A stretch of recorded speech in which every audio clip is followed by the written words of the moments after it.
voice of God, begin to cry. You have not started living. The only compass in this realm for navigation is the voice of God.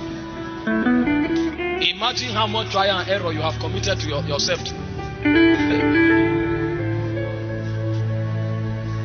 I came this evening to cast a body. To cast a body. To cast a body. So that you know how men become mighty in this kingdom. Because you may not be aware until you depart. The day you leave this realm, then you discover that what you call life was actually an errand from the Father. That you were sent here with a message in your spirit, but you never traveled into your spirit to crack it and get that message for your generation. When you go back, then you go back not having run the errand of the Father. Jesus said, according as it is written in the volumes of the book, I come to do thy will. That's how you and I came. When you discover that errand, you may discover that your location is not Calabar. You are in the wrong place. That errand, your discovery of it, can make you relocate to another territory. When John realized that what he came to do was one, to be a voice crying in the wilderness, that was his only assignment. As far as heaven was concerned, the day God created John in the spirit, he put something in him, a voice crying. In order to fulfill that errand, John left his father's house.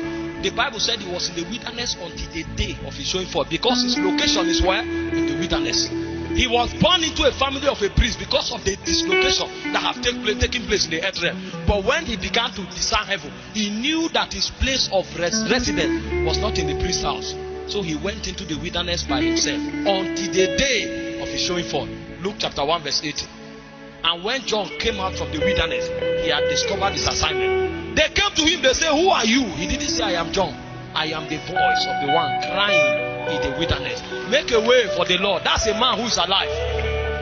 So when Jesus came, he said, until the time of John, we know him in heaven. Who are you? I'm Abigail.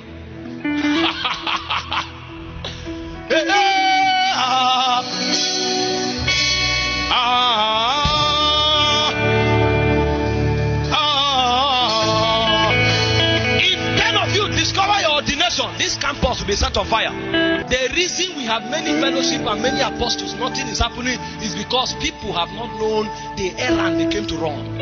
The Bible said concerning John, one man, he said the whole of Judea and Jerusalem went to him in the wilderness. The guy never did any poster, no publicity. He was in the wilderness. All he was doing was to cry. And so long as he cried, the whole city bowed to his authority. Who are you?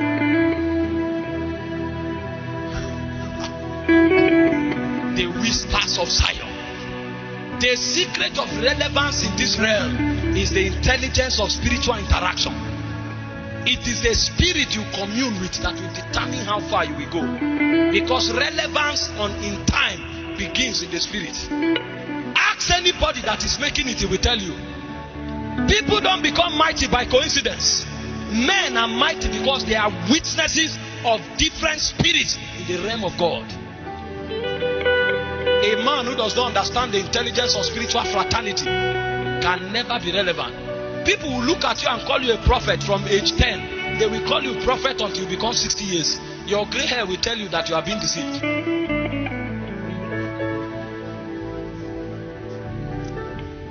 You know men. How many spirits do you know? When was the last time you heard the whisper of a spirit? And then you are assuming that one day you will become something. Do you know the level of competition in this world? Go next time to the statistics bureau and find out the population of Calabar. And then ask how many opportunities are in this land.